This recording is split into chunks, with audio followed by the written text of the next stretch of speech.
Primeiro, o que é inventário, né? Inventário é um procedimento que a gente faz quando falece alguém que detém bens. Então, meus pais faleceram, tem bens, eu vou entrar no inventário.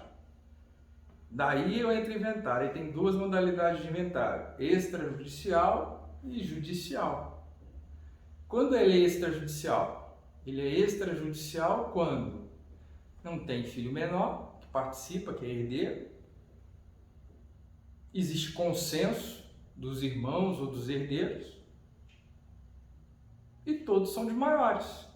Quando você são fala capazes. consenso, quando você fala consenso é porque não tem litígio. Todo mundo está concordando. Isso. Litígio é briga. Consenso existe uma conversa entre eles em que todos eles concordam com aquilo que está sendo colocado. Entendi. Então, o inventário extrajudicial é um procedimento feito em cartório, de preferência de notas, ou em alguns municípios que não tem um cartório de notas, porque assim, em vários municípios grandes existem cartório de notas, cartórios de registro de imóveis. No meu caso aqui na minha cidade é um único ofício, então ele é cartório de nota, ele é cartório de registro de imóvel, ele é títulos públicos, ele é tudo. Então vamos lá, vou no cartório, faço um procedimento. Qual é esse procedimento? É uma escritura pública. Vou fazer uma escritura pública de sucessão de herança, que é um inventário extrajudicial. Entendi. E basicamente, quais são as custas, né? Você falou de cartório.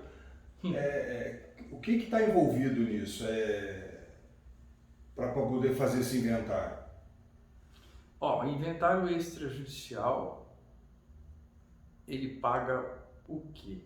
Ele paga as custas de cartório. Quando eu digo custas de cartório, ele paga as custas de cartório. Quando eu digo custas de cartório, eu falo autenticação, assinatura, eu vou colocar aqui taxas, eu vou colocar aqui que depois do inventário extrajudicial ou judicial paga-se registro do imóvel, paga-se escritura de imóvel, então tudo envolvido. Então, envolvido em quê? Custas de cartório, isso é custas de cartório.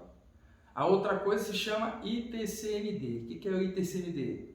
É o Imposto de Transmissão Causa-Mortes. Que eu pago para quem? Eu pago para a prefeitura. Não, para a prefeitura eu pago o ISTI, que é uma compra e venda. Aqui não é compra e venda, aqui houve um falecimento. Quando há um falecimento, o imposto que eu pago é para quem? É para o Estado. O Estado vai ganhar o ITCMD, que pode variar de estado para estado. Aqui é 4%, mas tem estados que chegam a cobrar 8%. Detalhe, nos nossos vídeos a gente fala sobre holding familiar. Aqui não é holding familiar, aqui é inventário. Se é inventário, o fiscal ou o auditor fiscal da Cefaz, ele vai tributar o ITCMD pelo valor de mercado. Então, na escritura que eu posso levar para a holding, que é 100 mil, o fiscal vai avaliar, hoje é 1 milhão, ele vai cobrar sobre 1 milhão de reais. Sem choro. E eu posso fazer isso assim, eu posso fazer isso direto ou eu tenho que constituir um advogado? Olha só, vai ter que constituir um advogado. O advogado sempre vai ter que ser a pessoa que vai estar com você no cartório. Porque assim, quando é judicial, eu estou diante do juiz. Lá eu também preciso de um advogado. No cartório também. A parte que te representa lá é... Então, mesmo sendo extrajudicial, não adianta eu chegar e falar, meu parente morreu, eu quero abrir o inventário. Não. Eu só consigo fazer isso através de um advogado.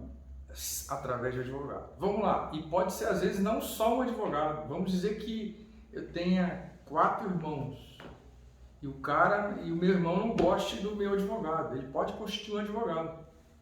Eu posso ter 4 advogados. Pode ter mais de um advogado. Que aí cada advogado vai representar um herdeiro. Ou ele pode representar todos, ou ele representa um herdeiro. Isso aí, o advogado pode representar todos os herdeiros, volta a falar, havendo consenso, havendo um bom entrosamento, uma boa conversa, pode haver um advogado só, que na realidade os custos vão ser menores, né? Porque eu vou entrar agora no outro custo, que é o custo do advogado. Então, você falou dos custos... Das custas de cartório. Cartório, com registro. Que aí é cartório de notas e de registro de imóvel, mas pode ser que seja tudo num só. Pode ser que seja tudo num só. No cartório de notas eu posso fazer o quê? A escritura pública de inventário extrajudicial. Só que quando sair essa escritura pública de inventário, eu tenho que registrar onde? No de imóveis. No de imóveis. E o de imóveis pode ser em cada cidade ou local. Vamos dizer que tem imóvel no Rio, imóvel em São Paulo, imóvel em Santos, imóvel no Paraná. Então eu constituo um cartório de notas, faço a escritura pública de extrajudicial de inventário, saindo aquilo ali, quando pagar todas as taxas que o cartório vai liberar para procurar a Secretaria de Estado, a Cefaz, para se pagar o ITCMD, pagando tudo, ele vai liberar a escritura pública. Com a escritura pública, que na realidade, vamos dar um nome que chamam formal de partilha. Com esse formal de partilha, eu vou levar em cada estado, em cada cartório, para fazer o registro daquela minha parte daquele imóvel. Então, peraí, são 3 os custos principais, do cartório, o ITCMD e os honorários advocatícios aí. Que pode variar. E aí vai ser de acordo com cada advogado. Eu já vi advogado cobrar 5%, 7%, 10%, 20%. Vai depender do acordo que eu e o meu cliente negociar. Eu e meu advogado. O meu cliente é o advogado. Agora me diz uma coisa. Qual o prazo que eu tenho para poder dar entrada no inventário? Assim como o inventário judicial, o extrajudicial, 2 meses. Eu tenho 60 dias após o falecimento para começar o meu inventário. Se eu não fizer, se eu deixar passar esse prazo? Passível de multa. Então, se eu não entrar, se eu não constituir um advogado e não começar esse inventário, a hora que você eu for fizer, entrar, multa. Vai ser multado. E eu pago essa multa para quem? Quem que vai me multar? Estado. É o Estado. O Estado que vai te multar. Olha só, se a gente for analisar, quando eu digo custas ao cartório, o cartório é um órgão do Estado. Ó. Então eu tenho município, federação e Estado. Então o ITCMD é do Estado, as custas de cartório é do cartório e do Estado. Cada selo que a gente paga tem uma custa embutida, cada taxa que a gente paga tem uma custa embutida que vai para quem? Para o Estado. Entendi. Agora, como é extrajudicial e precisa realmente constituir um advogado, assim, o que o advogado... Só para... Eu sou leigo, eu não entendo. Então, sim. O que o advogado faz nessa situação? Eu estou constituindo ele, mas o que ele vai acompanhar, o que ele vai fazer? Qual que é o serviço dele? Olha só, Detalhe, está respeitando aí o serviço, o trabalho do advogado, que tem que ser reconhecido, tá? É só mesmo para poder saber o que ele faz. Olha só, eu fiz aqui uma colinha com alguns dos serviços elencados que ele vai fazer no inventário.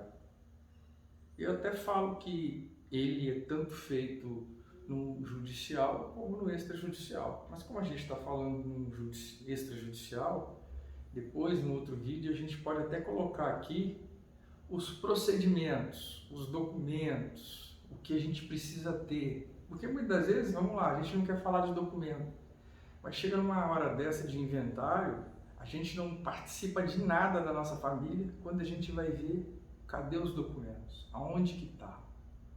E às vezes a gente perde o prazo porque a gente não consegue encontrar. Porque a gente nunca esteve próximo da pessoa que sempre tocava o negócio, sempre andava com o negócio. Então vamos lá, um dos serviços que o advogado vai fazer, ele vai representar o herdeiro ou os herdeiros. Vai representar onde? Vai representar diante do cartório. É a mesma coisa de se representar diante de um juiz. O cartório ele vai dizer, o cartório pode dizer lá que é isso, isso, isso, isso. Certo. Mas quem é que vai concordar? Quem é que vai saber se aquilo está correto dentro da lei e que vai proteger os meus interesses? É o dono do cartório? É o tabelião? Não, é o meu advogado. Entendi. Ele vai fazer o quê? Ele vai ajudar no quê? Em fazer a petição, ele vai fazer a petição, ele vai fazer a minuta. Vai fazer a minuta do quê? Vai fazer a petição do quê? Deste inventário extrajudicial, onde ele vai colocar o quê? Ali vai estar elencado todos os dados meus, dos herdeiros, tudo. E ele vai elencar também, ele vai fazer também a planilha. Planilha de quê? A planilha dos bens dos herdeiros. Essa planilha vai ser a divisão que foi combinado entre os herdeiros. Exatamente. Primeiro a gente faz uma planilha geral e depois a gente rateia para cada herdeiro. Então seria uma planilha de partilha. Planilha de partilha. Nós vamos começar aqui a fazer uma planilha de partilha. Essa planilha a gente vai entrar com uma geral e a gente vai colocar uma planilha de divisão do inventário que cabe a cada um dos herdeiros. E me diz uma coisa, hoje a gente sabe que a grande parte dos brasileiros, infelizmente, está com dívida. E no caso do falecido... Não seria diferente. Hoje em dia quem tem alguma coisa tem dívida. Uhum. Essa também vai ter que constar lá. Normalmente não colocam, né? Mas e aí, a dívida também é dos herdeiros? Partilhada. É uma dívida partilhada também. A gente não pode querer só o bônus, a gente tem que querer os ônus também, né? Costumo dizer que muitas pessoas só querem os bônus das coisas, né? Mas a hora que vai participar dos ônus, tem que fazer para alcançar aquele bônus. Ser herdeiro não é só benefício, né? Tem também a questão... Ser herdeiro já começa com problemas, né? Uhum. É por isso que nos nossos vídeos anteriores, a gente tenta falar sobre o quê? Sobre holding familiar. O que é a holding familiar? A holding familiar vai evitar tudo isso aqui. A holding familiar, o herdeiro, o dono, o pai, ele faleceu, eu vou entrar com o quê? Eu vou entrar com a certidão de óbito dele e vou... Entre os herdeiros, vou levantar um administrador. Acabou. Os bens já estão no contrato social. Não tem mais nada que fazer. Entendi. Claro, vai pagar o ITCMD também. Porém, é o ITCMD que está registrado no contrato social. Que veio da onde? Que veio da escritura da pessoa física. Que era o valor de escritura. Então vamos lá. Uma outra coisa que o advogado vai fazer, ele vai garantir, né, que haja consenso no tempo que durar esse inventário extrajudicial. Como a gente já falou, não é porque é extrajudicial que não vai ter, não possa ter uma confusão, uma disparidade, uma divergência, eu quero isso, eu quero aquilo, o outro quer aquilo. Então o advogado, ele vai fazer o quê? Ele vai mediar isso aí. Ou um advogado, ou vários advogados que estejam envolvidos. O papel dele principal é mediar. Ele vai fazer uma mediação para que esse inventário ande o mais rápido possível e que o quê? Os interesses de cada cliente dele sejam o quê? Sejam obedecidos e sejam atendidos. Claro que nunca a gente vai ter tudo aquilo que a gente deseja. Até porque, num caso de inventário, aquilo tudo não é nosso, não é só de uma pessoa. São dos herdeiros. E quanto mais herdeiros tem, mais problemas tem. Nós estamos falando de gente. Uhum. Qual o outro papel do advogado nesse trâmite de um inventário? Ele vai fiscalizar o quê? Ele vai fiscalizar a tributação e vai fiscalizar as custas. Se estão corretas. Não é porque ele está ali, o Estado vai calcular, não. Ele pode fala, poxa, mas é caro demais, olha aqui, ele pode falar, mas não mediar isso também. E nesse período também pode ter alguma alteração de lei, alguma coisa, e ele vai, né, vamos dizer assim. Sim, ele está ali para isso, ele está ali para ficar com os olhos bem abertos e com os ouvidos bem atentos a qualquer mudança na legislação. Porque tudo que ele fizer ali é benefício próprio de quem? Do cliente dele, né? Entendi. E uma outra das coisas que ele faz parte desse inventário extrajudicial é que tem que ter a assinatura dele na escritura pública. Entendi. Ele vai ter que assinar junto com o tabelião. Ele é uma das partes envolvidas. Por isso a necessidade, né, a obrigatoriedade de se constituir um advogado. Várias outras coisas outras coisas que podem ser envolvidas dentro desse inventário. Por exemplo, se é um advogado único, por que uma das partes vai pegar essa papelada, vai levar ao Estado, vai falar com o fiscal?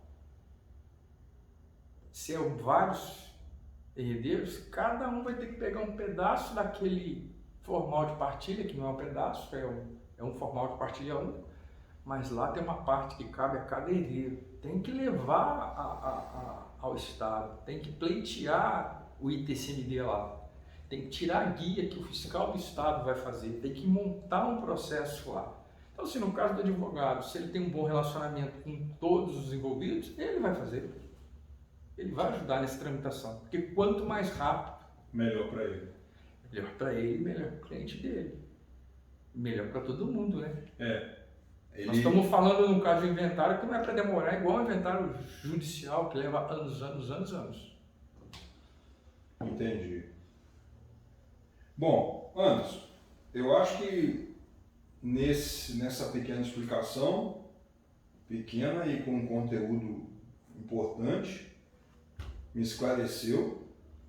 E cada conversa nossa aqui, eu estou descobrindo coisas que, para mim, é especial. Então, mais uma vez, muito obrigado, te agradeço demais.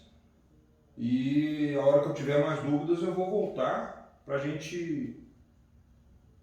A minha dúvida pode ser a dúvida de outras pessoas, de muitos outros, por isso que a gente está gravando, por isso que a gente quer compartilhar isso.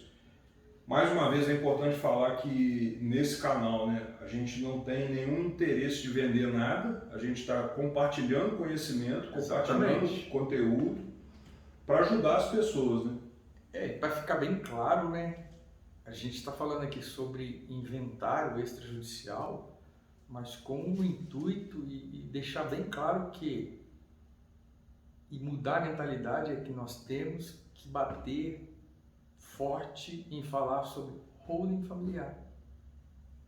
Nós estamos falando de inventário. O que causa o inventário? Nós estamos falando de um inventário que é o menos problemático.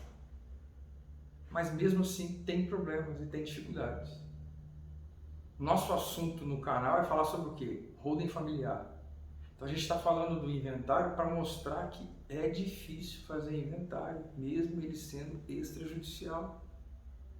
E voltar a falar que temos que fazer holding. Temos que voltar nossa mente em estudar holding e fazer holding.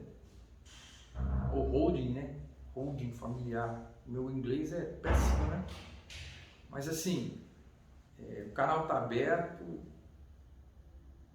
Deixa o like, né? Isso é muito importante para a gente, para fazer chegar esse tipo de informação numa...